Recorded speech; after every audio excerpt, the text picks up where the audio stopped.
Hello दोस्तों, आप सभी का स्वागत है मेरे चैनल ज्ञान मंदिर में। तो आज मैं आपको सुनाऊंगी मुंशी प्रेमाचंद्र के उपन्यास प्रेमा के पार्ट 5 के बारे में। तो आइए शुरू करते हैं। ओए, यह गजरा क्या हो गया? पंडित बसंत कुमार का दुनिया से उठ जाना केवल पूर्णा के लिए जानलेवा न था, प्रेमा की हालत भी उसी के जैसी थी।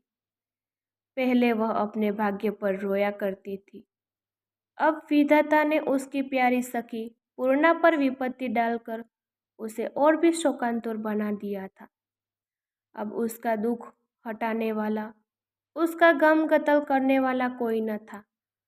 वह आजकल रात दिन मुंह लपेटे चारपाई पर पड़ी रहती, न वह किसी से हंसती न बोलती। कई कई दिन बिना दाना पानी के बीत जाते। बनाव सिंगार उसको जरा भी न भाता। सर के बाल दो दो हफ्ते तक न गूंथे जाते। सुरमेदानी अलग पड़ी रोया करती, कंघी अलग हाय हाय करती, गहने बिल्कुल उतार फेंके थे। सुबह से शाम तक अपने कमरे में पड़ी रहती, कभी जमीन पर करवटें बदलती, कभी इधर उधर बौखलाए हुई घूमती। बहुधा बाबू अमृत राय की तस्वीर को देखा करती और जब उनके प्रेम पत्र याद आते तो रोती। उसे अनुभव होता था कि अब मैं थोड़े दिन की मेहमान हूँ। पहले 2 महीने तक तो पूर्णा का ब्राह्मणों के खिलाने पिलाने और पति के मृत संस्कार से सांस लेने का अवकाश न मिला कि प्रेमा के घर जाती। इसके बाद भी 2-3 महीने तक वह घर से बाहर न निकली। उसका जी ऐसा बुझ गया था कि कोई काम अच्छा न लगता। हाँ, प्रेमा माँ के मना करने पर भी 2-3 बार उसके घर गई थी, मगर वहां जाकर आप रोती और पूर्णा को भी रुलाती, इसीलिए अब उधर जाना छोड़ दिया था। किंतु एक बात वह नित्य करती, वह संध्या समय महताबी पर जाकर जरूर बैठती। इसीलिए नहीं कि उसको समय सुहाना मालूम होता था या हवा खाने को जी चाहता था, नहीं, प्रत्युत केवल इसीलिए कि वह कभी कभी बाबू अमृत राय को उधर से आते जाते देखती। हाय, लीज वक्त वह उनको देखते उसका कलेजा बांसों उछलने लगता। जी चाहता कि कूद पड़ो और उनके कदमों पर अपनी जान निछावर कर दूं। जब तक वह दिखाई देते अकटकी बांधे उनको देखा करती। जब वह आंखों से ओझल होते जाते तब उसके कलेजे में एक हुक उठती, आपे की कुछ सुधी न रहती। इसी तरह कई महीने बीत गए। एक दिन वह सदा की भांति अपने कमरे में लेटी हुई करवटें बदल रही थी कि पूर्णा आई।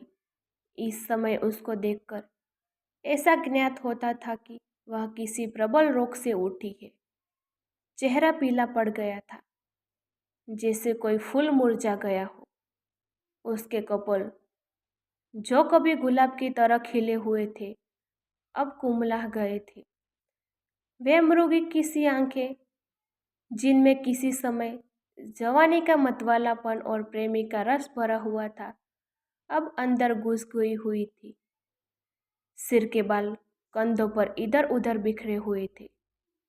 गहने पाते का नाम न था, केवल एक नैन सूख की साड़ी बदन पर पड़ी हुई थी। उसको देखते ही प्रेमा दौड़कर उसके गले से चिपक गई और लाकर अपनी चारपाई पर बिठा दिया। कई मिनट तक दोनों सखियां एक दूसरे से मुंह को ताकती रही। दोनों के दिल में ख्यालों का दरिया उमड़ा हुआ था, मगर जबान किसी की न खुलती थी। आखिर पूर्णा ने कहा, आजकल जी अच्छा नहीं है क्या? गल कर काटा सी गई हो। प्रेमा ने मुस्कुराने की चेष्टा करते कहा, नहीं सखी, मैं बहुत अच्छी तरह हूँ। तुम तो कुशल से रही। पूर्णा की आंखों में आंसू डबडबा आए, बोली, मेरा कुशल आनंद क्या पूछती हो सखी? आनंद तो मेरे लिए सपना हो गया। 5 महीने से अधिक हो गए, मगर अब तक मेरी आंखें नहीं झपकी। जान पड़ता है कि नींद आंसू होकर बह गई। प्रेमा, ईश्वर जानता है सखी, मेरा भी तो यही हाल है। हमारी तुम्हारी एक ही गत है। अगर तुम ब्याही विधवा हो तो मैं कुंवारी विधवा हूँ। सच कहती हूँ सखी, मैंने ठान लिया है कि अब परमार्थ के कामों में ही जीवन व्यतीत करूंगी। पूर्णा, कैसी बातें करती हो प्यारी। मेरा और तुम्हारा क्या जोड़ा। जितना सुख भोगना मेरे भाग में बदा था, भोग चुकी। मगर तुम अपने को क्यों भुलाए डालती हो। सच मानो सखी, बाबू अमृत राय की दशा भी तुम्हारी जैसी ही है। वे आजकल बहुत मलिन दिखाई देते हैं। जब कभी इधर की बात चलाती हो तो जाने का नाम ही नहीं लेते। मैंने एक दिन देखा, वह तुम्हारा कांटा हुआ रुमाल लिखे हुए थे। यह बातें सुनकर प्रेमा का चेहरा खिल गया। मारे हर्ष की आंखें जगमगाने लगी। पूर्णा का हाथ अपने हाथों में लेकर और उसकी आंखों से आंखें मिलाकर बोली, सखी इधर की और क्या क्या बातें आई थी। पूर्णा, अब क्या सब आज ही सुन लोगी। अभी तो कल ही मैंने पूछा कि आप ब्याह कब करेंगे, तो बोले जब तुम चाहो। मैं बहुत लजा गई। प्रेमा, सखी तुम बड़ी ठीठ हो। क्या तुमको उनके सामने निकलते बैठते लाज नहीं आती। पूर्णा, लाज क्यों आती, मगर बिना सामने आए काम तो नहीं चलता। और सखी उनसे क्या पर्दा करूं। उन्होंने मुझ पर जो जो अनुग्रह किए हैं, उनसे मैं कभी अरुण नहीं हो सकती। पहले ही दिन जबकि मुझ पर वह विपत्ति पड़ी, रात को मेरे यहाँ चोरी हो गई। जो कुछ असबाबा था पापियों ने मूस लिया। उस समय मेरे पास एक कौड़ी भी न थी। मैं बड़े फेर में पड़ी हुई थी कि अब क्या करूं। जिधर आंख उठाती अंधेरा दिखाई देता। उसके तीसरे दिन बाबू अमृत राय आए। ईश्वर करे वह युग युग जिए। उन्होंने बिल्लों की तनख्वाह बांध दी। मेरे साथ भी बहुत सलूक किया। अगर वह उस वक्त आड़े न आते तो गहने पाते अब तक कभी के बिक गए होते। सोचती हूँ कि वह इतने बड़े आदमी होकर मुझ भिखारन के दरवाजे पर आते हैं तो उनसे क्या पर्दा करूं। दुनिया ऐसी है कि इतना भी नहीं देख सकती। वह जो पड़ोस में पंडाइन रहती है, कई बार आई और बोली, सर के बाल मुंडा लो, विधवाओं का बाल न रखना चाहिए। मगर मैंने अब तक उनका कहना नहीं माना। इस पर सारे मोहल्ले में मेरे बारे में तरह तरह की बातें की जाती है। कोई कुछ कहता है, कोई कुछ। जितने मुंह उतनी बातें। बिल्लो आकर सब वृत्तांत मुझसे कहती है। सब सुन लेती हूँ और रो धोकर चुप हो रहती हूँ। मेरे भाग्य में दुख भोगना, लोगों की जली कुटी सुनना न लिखा होता तो यह विपत्ति ही काहे को पड़ती। मगर चाहे कुछ हो, मैं इन बालों को मुंडवा कर मुंडी नहीं बनना चाहती। ईश्वर ने सब कुछ तो हर लिया, अब क्या इन बालों से भी हाथ धोऊं।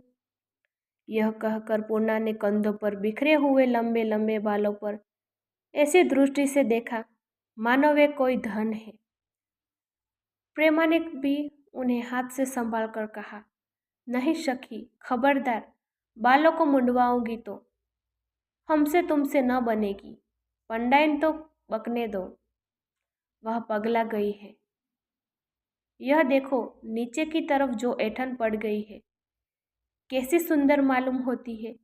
यही कहकर प्रेमा उठी, बक्से में से सुगंधित तेल निकाला और जब तक पूर्णा हाय हाय करेगी उसके सर की चादर खिसका कर तेल डाल दिया।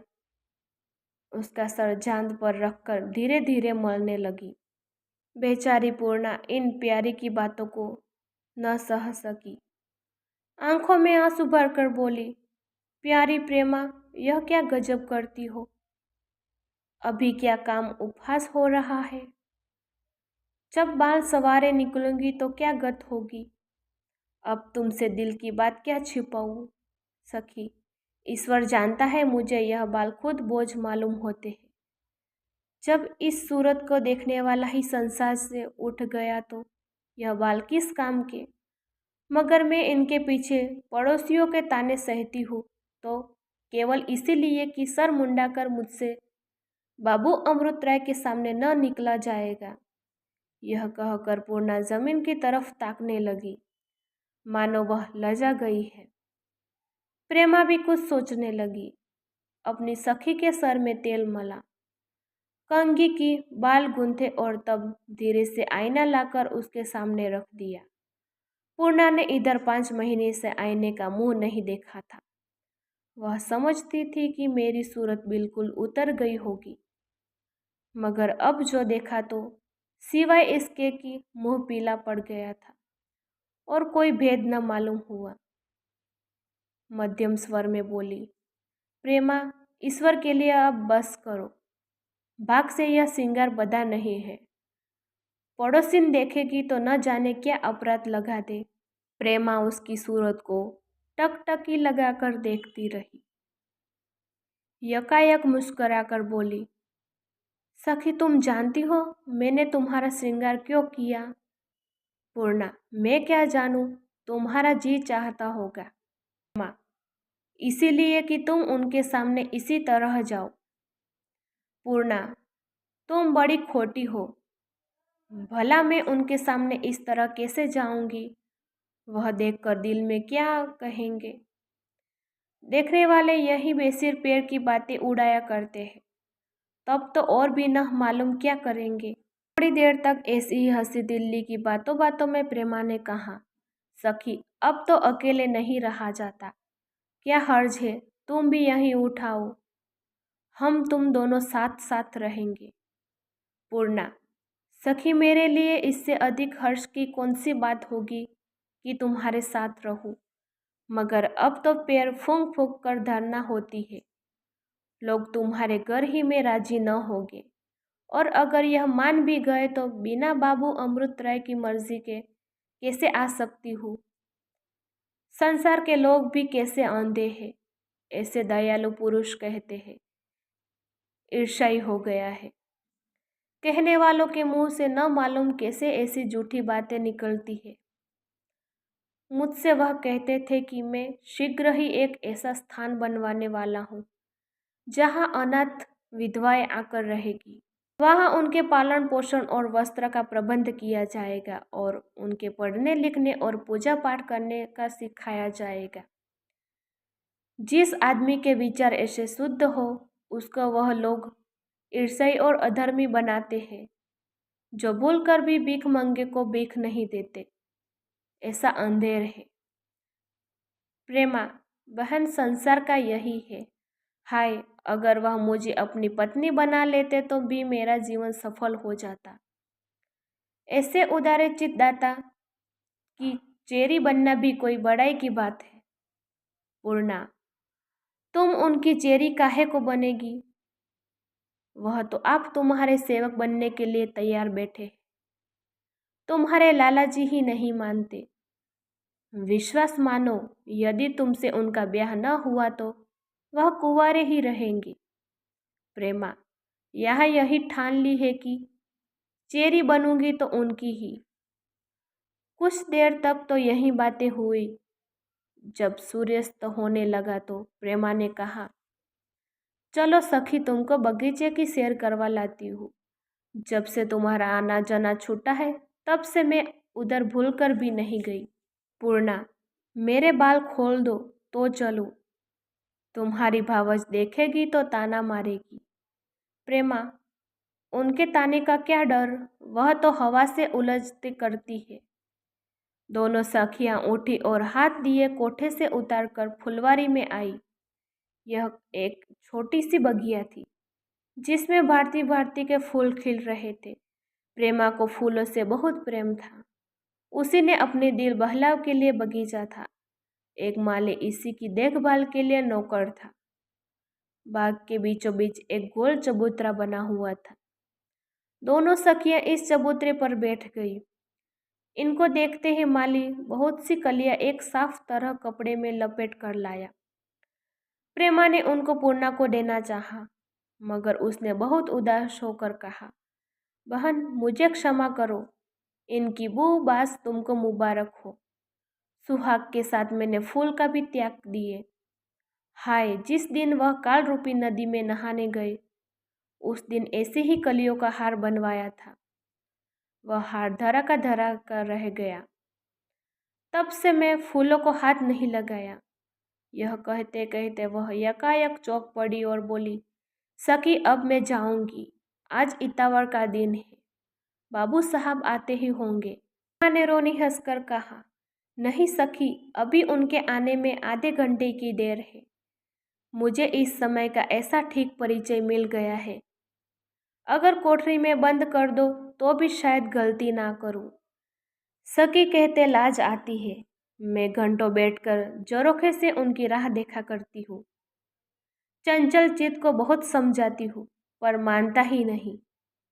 पूर्णा ने उसको ठारस दिया और अपनी सखी से गले मिल शर्माती हुई घूंघट से चेहरे को छिपाए अपने घर की तरफ चली और प्रेमा किसी के दर्शन की अभिलाषा कर महताबी पर जाकर टहलने लगी। पूर्णा के मकान पर पहुंचते ठीक आधी घड़ी हुई थी कि बाबू अमृत राय बाइसिकल पर फर फर करते आ पहुंचे। आज उन्होंने अंग्रेजी बाने की जगह बंगाली बाना धारण किया था, जो उन पर खूब सजता था। उनको देखकर कोई यह नहीं कह सकता था कि यह राजकुमार नहीं है। बाजारों में जब निकलते तो सबकी आंखें उन्हीं की तरफ उठती थी। रीति के विरुद्ध आज उनकी दाहिनी कलाई पर एक बहुत ही सुगंधित मनोहर बेल का हार लिपटा हुआ था, जिससे सुगंध उड़ रही थी और इस सुगंध से लवंडर की खुशबू मिलकर मानो सोने में सुहागा हो गया था। संदली रेशमी के बेलदार कुर्ते पर घानी रंग की रेशमी चादर हवा के मंद मंद झोंकों से लहरा लहरा कर एक अनोखी छवि दिखाती थी। उनकी आहट पाते ही बिल्लो घर में से निकल आई और उनको ले जाकर कमरे में बैठा दिया। अमृत राय, क्यों बिल्लो, सब कुशल है? बिल्लो कहती है, हाँ सरकार, सब कुशल है। कोई तकलीफ तो नहीं है? बिल्लो ने कहा, नहीं सरकार, कोई तकलीफ नहीं है। इतने में बैठक का भीतर वाला दरवाजा खुला और पूर्णा निकली। अमृत राय ने उसकी तरफ देखा तो अचंभे में आ गए और उनकी निगाह आप ही आप उसके चेहरे पर जम गई। पूर्णा मारे लज्जा के गड़ी जाती थी कि आज क्यों यह मेरी ओर ऐसे ताक रहे हैं। वह भूल गई थी कि आज मैंने बालों में तेल डाला है, कंघी की है और माथे पर लाल बिंदी भी लगाई है। अमृत राय ने उसको इस बनाव चुनाव के साथ कभी नहीं देखा था और न वह समझते थे कि वह ऐसी रूपवती होगी। कुछ देर तक तो पूर्णा सर नीचा किए खड़ी रही। यकायक उसको अपने गूंथे केश की सुधि आई और उसने झट लजाकर सर और भी निहार लिया, घूंघट को बढ़ाकर चेहरा छिपा लिया और यह ख्याल करके कि शायद बाबू साहब इस बनाव श्रृंगार से नाराज हो, वह बहुत ही भोलेपन के साथ बोली, मैं क्या करूं? मैं तो प्रेमा के घर गई थी। उन्होंने हट करके सर में तेल डालकर बाल गूंथ दिए। मैं कल सब बाल कटवा डालूंगी। यह कहते कहते उसकी आंखों में आंसू भर आए। उसके बनाव श्रृंगार ने बाबू अमृत राय पर पहले ही जादू चलाया था, अब इस भोलेपन ने और लुभा लिया। जवाब दिया, नहीं नहीं, तुम्हें कसम है, ऐसा हरगिज न करना। मैं बहुत खुश हूँ कि तुम्हारी सखी ने तुम्हारे ऊपर यह कृपा की। अगर वह यहाँ इस समय होती तो इसके निहोरे में मैं उनको धन्यवाद देता। पूर्णा पढ़ी लिखी औरत थी, इस इशारों को समझ गई और झट से गर्दन नीचे कर ली। बाबू अमृत राय दिल में डर रहे थे कि कहीं इसे छेड़कर यह देवी रुष्ट न हो जाए, नहीं तो फिर मनाना कठिन होगा। मगर जब उसे मुस्कुराकर गर्दन नीचे करते देखा तो और भी ठिठाई करने का साहस हुआ। बोले, मैं तो समझता था प्रेमा मुझे भूल गई होगी, मगर मालूम होता है कि अभी तक मुझ पर कुछ कुछ स्नेह बाकी है। अब की पूर्णा ने गर्दन उठाई और अमृत राय के चेहरे पर आंखें जमा कर बोली, जैसे कोई वकील किसी दुखियारे के लिए न्यायाधीश में अपील करता हो। बाबू साहब, आपका केवल इतना समझना कि प्रेमा आपको भूल गई होगी, उन पर बड़ा भारी अपेक्षा है। प्रेमा का प्रेम आपके निमित्त सच्चा है। आज उनकी दशा देखकर मैं अपनी विपत्ति भूल गई हूँ। वह गलकर आधी हो गई है। महीनों से खाना पीना नाम मात्र है। सारे दिन आने कोठरी में पड़े पड़े रोया करती है। घर वाले लाख लाख समझाते हैं मगर नहीं मानती।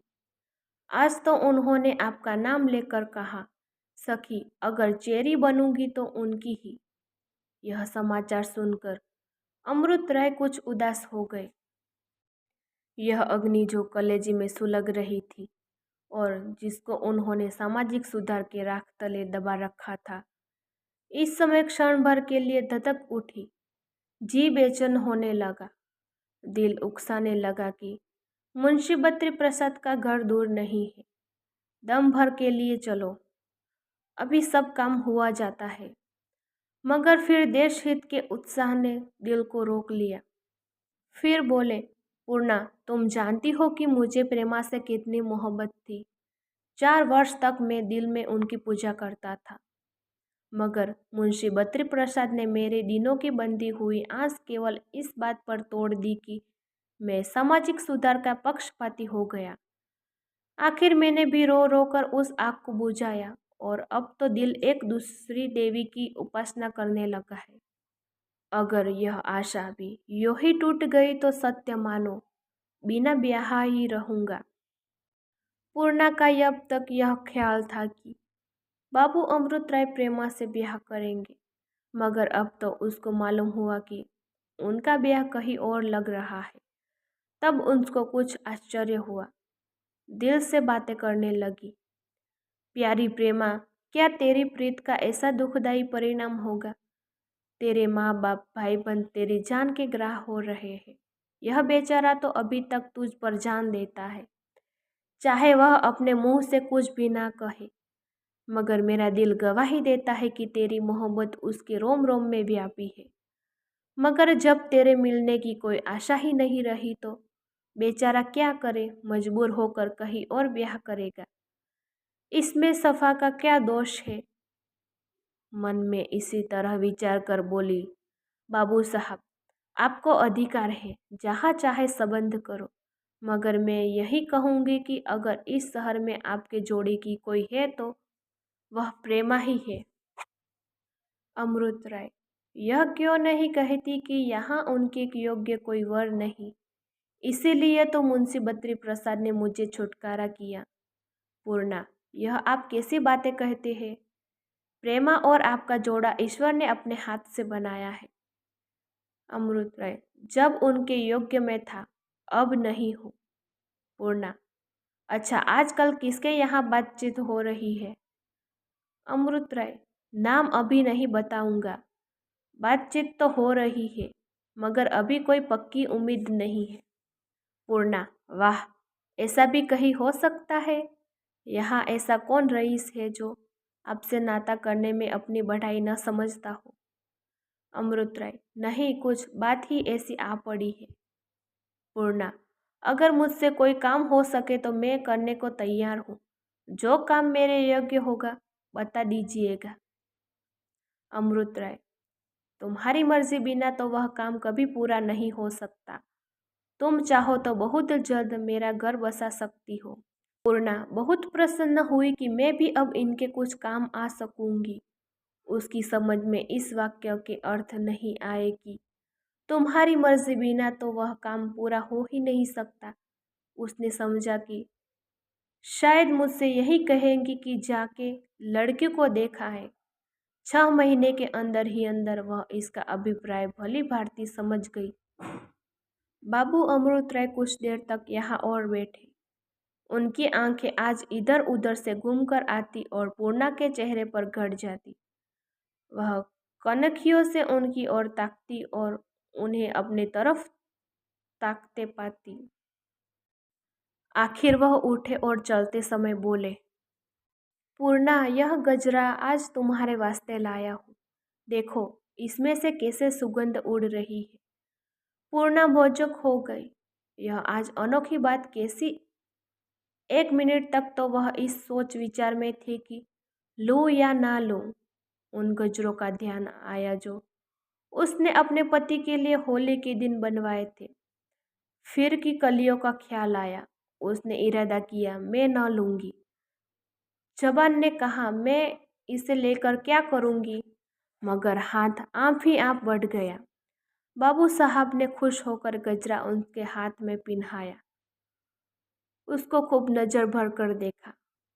फिर बाहर निकल आए और पैर गाड़ी पर सवार हो रवाना हो गई।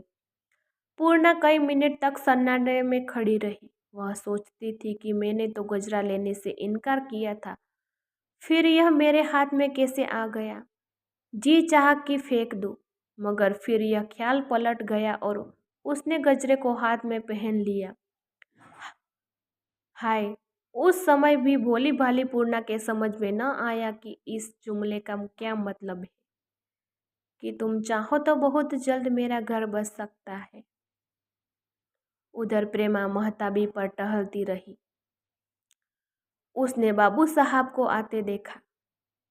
उनकी सजधज उसकी आंखों में खूब गई थी। उसने उन्हें कभी इस बनाव के साथ नहीं देखा था। वह सोच रही थी कि आज उनके हाथ में गजरा क्यों है। उसकी आंखें पूर्णा के घर की तरफ लगी हुई थी। उसका भी जी झुंझलाता था कि वह आज इतनी देर क्यों लगा रहे हैं। एकाएक पैर गाड़ी दिखाई दी। उसने फिर बाबू साहब को देखा। चेहरा खिला हुआ था। कलाइयों पर नजर पड़ गई। हाय, वह गजरा क्या हो गया। आगे की कहानी सुनने के लिए बने रहिए पार्ट 6 में।